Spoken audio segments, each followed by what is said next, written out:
Bonjour et bienvenue dans Prière Inspirée. Je suis heureux de vous retrouver pour cette journée où nous continuons de parler de finances et d'argent. Et on se pose la question aujourd'hui, comment savoir si vous aimez l'argent? C'est une question qu'on doit se poser puisque la Bible nous a mis en garde à bien des reprises de cet amour de l'argent. Donc on doit vraiment faire attention à la façon dont on gère notre argent et le pouvoir de l'argent dans nos vies. L'apôtre Paul, il dit à un moment, « Je sais vivre dans l'humiliation et je sais vivre dans l'abondance. En tout et partout, j'ai appris à être rassasié et à avoir faim, à être dans l'abondance et à être dans la disette. » Il dit, « Je puis tout par Christ qui me fortifie. Cependant, vous avez bien fait de prendre part à ma détresse. » On a vu cette semaine, on a commencé à développer l'état d'esprit qui devrait animer le croyant, le disciple de Jésus. L'argent ne devrait pas être un problème pour nous et nous ne devrions pas avoir à rougir lorsqu'on se présentera devant Dieu et que peut-être il nous demandera ce que nous avons fait de nos biens.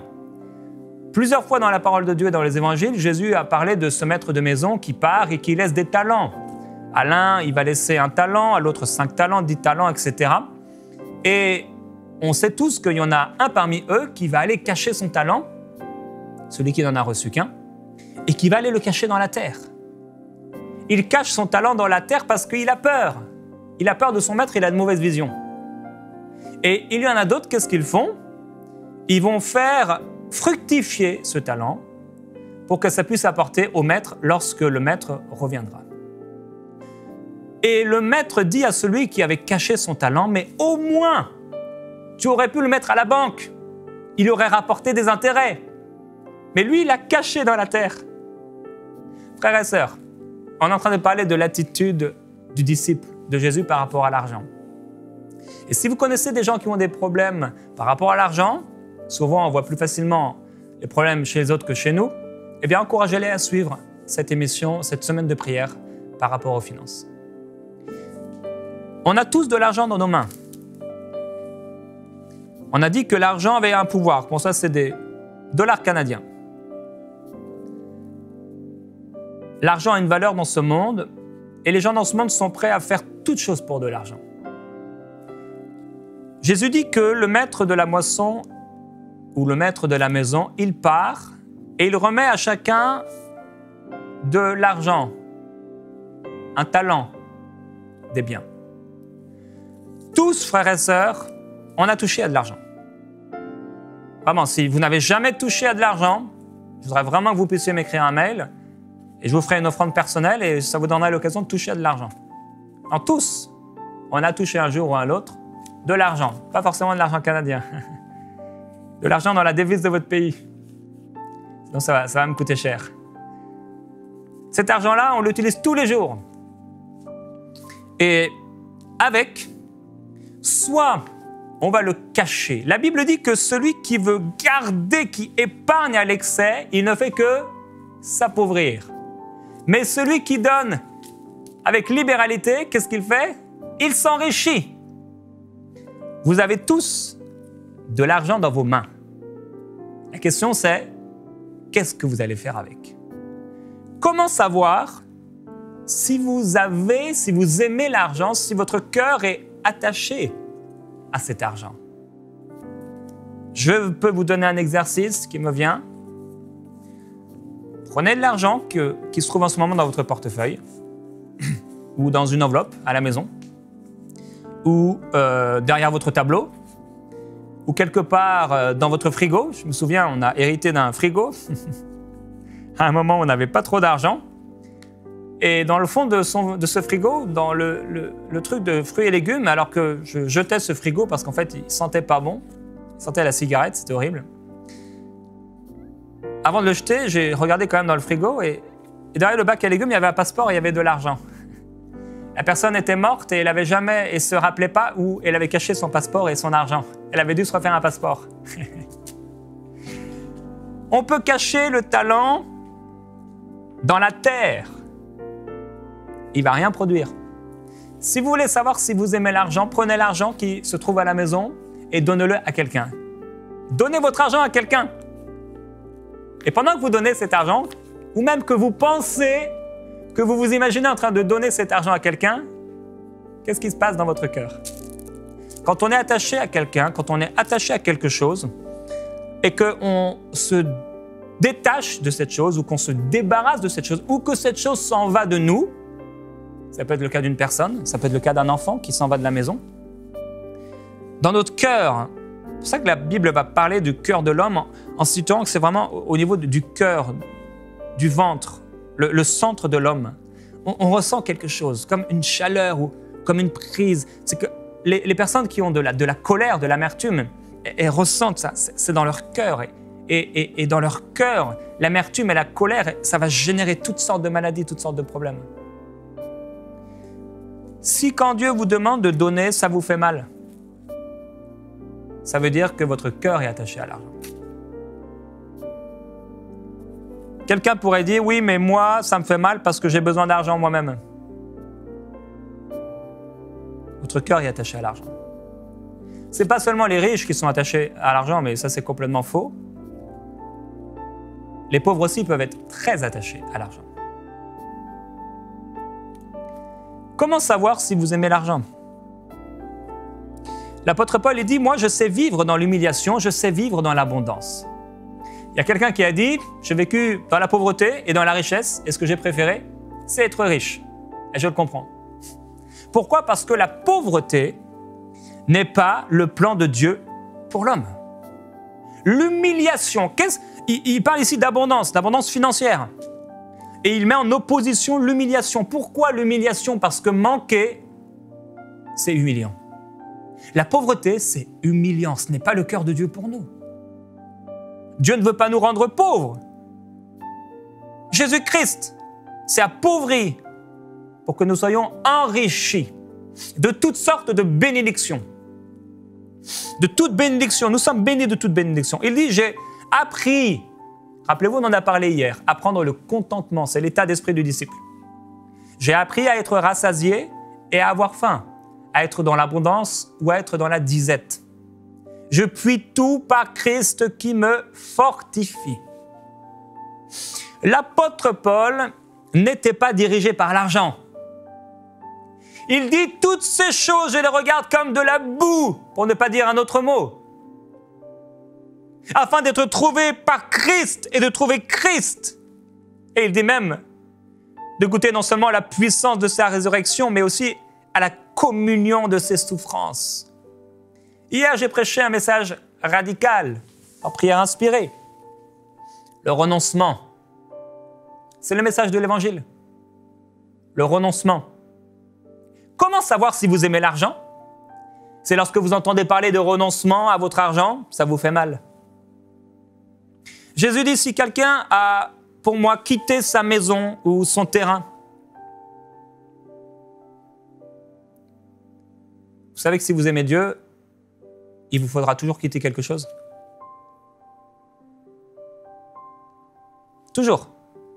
On a lu hier le témoignage de cette sœur, avant-hier. Cette sœur qui, lorsqu'elle a accepté le Seigneur, elle s'est débarrassée de tout un tas de choses. De films, de musique, même ses connaissances, etc. D'ailleurs, avant d'aller plus loin, je vais vous lire un autre témoignage. Une sœur qui a écrit que dans une émission, je partageais le témoignage de 2 femmes qui avaient des difficultés au genou. Elle dit, si mes souvenirs sont bons, il y a l'une d'elles qui devait être opérée pour un problème de ménisque. Et dit, à la suite de ces témoignages, Jérémie a prié pour les personnes qui avaient des problèmes de sciatique, entre autres. Et depuis ce jour, mon mal quotidien a disparu. Ça fait environ 3 semaines. D'habitude, je me réveillais avec la douleur dans la jambe gauche, et ce, depuis ma grossesse. Je souffrais. J'ai aussi été libéré d'idées impures qui prenaient possession de moi. Et pasteur Jérémie avait prié dans une émission il y a 2 semaines en disant souvent, les gens ne savent pas que ce sont des démons qui les tourmentent. Et depuis ce jour, je vais nettement mieux. Je me sens libéré. Dieu a agi et ma foi a beaucoup grandi. Gloire à Dieu. Gloire à Dieu pour ce témoignage. Et si vous avez une douleur quelque part, soyez-en guéris maintenant, soyez-en libérés au nom de Jésus. Cette personne a pu être guérie parce qu'elle a entendu cette émission. Cette émission a coûté à quelqu'un. Vous écoutez peut-être cette émission gratuitement. La seule chose que vous payez, c'est votre charge, si vous écoutez ça sur un téléphone ou un iPad, ou l'électricité directement si vous écoutez ça à la télévision. C'est gratuit. L'évangile est gratuit. Gloire à Dieu. L'apôtre Paul a connu des temps d'humiliation et de disette. Pourquoi? Parce que personne ne soutenait son ministère. Mais que les gens soutiennent ou pas le ministère de l'apôtre Paul, il continuait. Il continuait sa course. Avec ou sans argent, il continuait à avancer. Vous voulez servir le Seigneur? Vous voulez vivre pour Dieu? Vous voulez être un disciple de Jésus-Christ? Continuez d'avancer même quand vous n'avez pas d'argent. Comment savoir si vous aimez l'argent? C'est quand Dieu vous demande de faire quelque chose et que vous commencez à réfléchir à l'argent. Dieu vous demande d'arrêter un travail pour servir dans la mission et vous pensez à l'argent. Dieu vous met à cœur quand vous entendez parler d'une œuvre, de donner à cette œuvre ou de vous investir dans cette œuvre et vous pensez à l'argent. Votre cœur est attaché à l'argent. Quand vous ressentez quelque chose, quand Dieu vous demande de faire une offrande, ça peut être aussi ce combat entre la chair et l'esprit. Le vieil homme qui essaie de revenir, qui essaie de refaire surface. Et alors, vous avez une décision à prendre, c'est ce combat entre le vieil homme et l'homme nouveau. Vous êtes une nouvelle créature. Toutes choses sont devenues nouvelles. Où ça dans votre esprit? Mais la Bible dit aussi d'être transformé par le renouvellement de notre intelligence afin que nous puissions savoir ce qui est bon, agréable et parfait. L'enfant de Dieu devrait avoir une pensée renouvelée par rapport à cet argent. Ma façon de voir cet argent, ma façon, comme je l'ai dit cette semaine, d'utiliser cet argent, ma façon de dépenser ou d'économiser cet argent devrait être influencée non pas par un banquier, non pas par un directeur, non pas par un homme ou par un besoin, mais par Dieu. Et à un moment, il y a les riches qui vont commencer à se poser des questions, les riches dans l'Église, parce qu'il y en avait. Et certainement, ils ont dû voir l'apôtre Paul et entendre son message et se dire, mais est-ce que nous aussi, on a entendu parler qu'il y a un jeune homme riche qui est venu à Jésus, il fallait tout vendre. Est-ce que nous aussi, on doit tout vendre? L'apôtre Paul, il dit dans 1 Timothée au chapitre 6, au verset 17, « Recommande aux riches du présent siècle de ne pas être orgueilleux et de ne pas mettre leur espérance dans des richesses incertaines, mais de la mettre en Dieu, qui nous donne tout avec abondance pour notre plus grand plaisir, ou encore pour que nous en jouissions. Qu'ils fassent le bien, qu'ils soient riches en œuvres bonnes, qu'ils aient de la libéralité, de la générosité. » Qu'est-ce qu'il est écrit ici? Il est écrit que c'est Dieu qui a donné ses richesses à ses riches. Mais de la mettre en Dieu qui nous donne tout avec abondance. On n'est pas en train de parler ici de dons spirituels. Dans ce tout. On n'est pas en train de parler ici de gens. On recommande aux riches du présent siècle. On parle d'argent ici. De ne pas mettre leur espérance dans des richesses incertaines, ça veut dire en l'argent. Ma confiance n'est pas dans l'argent, que je n'ai ou que je n'ai pas. Mais de la mettre en Dieu, qui nous donne tout. Il nous donne tout quoi?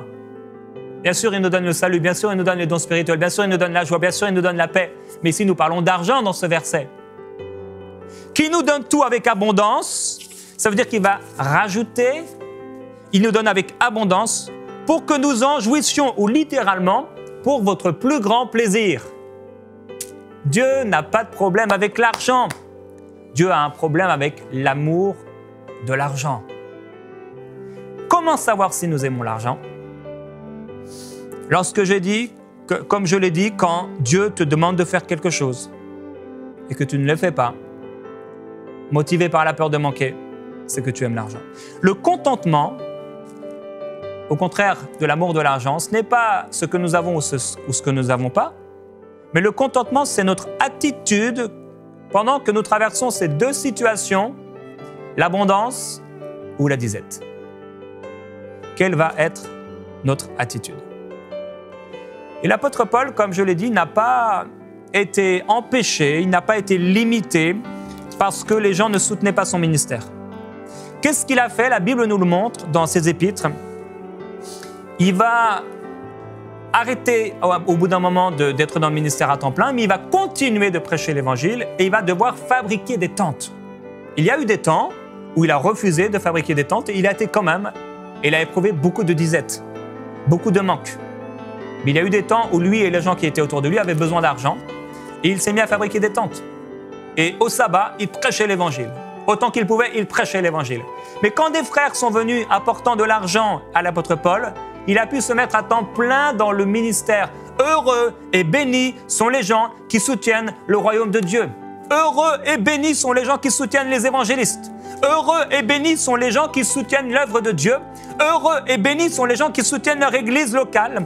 Heureux et bénis sont les gens qui sont enseignés de la part de leur pasteur et qui soutiennent financièrement leur pasteur parce qu'on ne se moque pas de Dieu. Ce qu'un homme aura semé, il le récoltera. Soit la honte, soit la gloire. On ne se moque pas de Dieu. Mais si nous aimons le Seigneur, bien sûr, on va donner.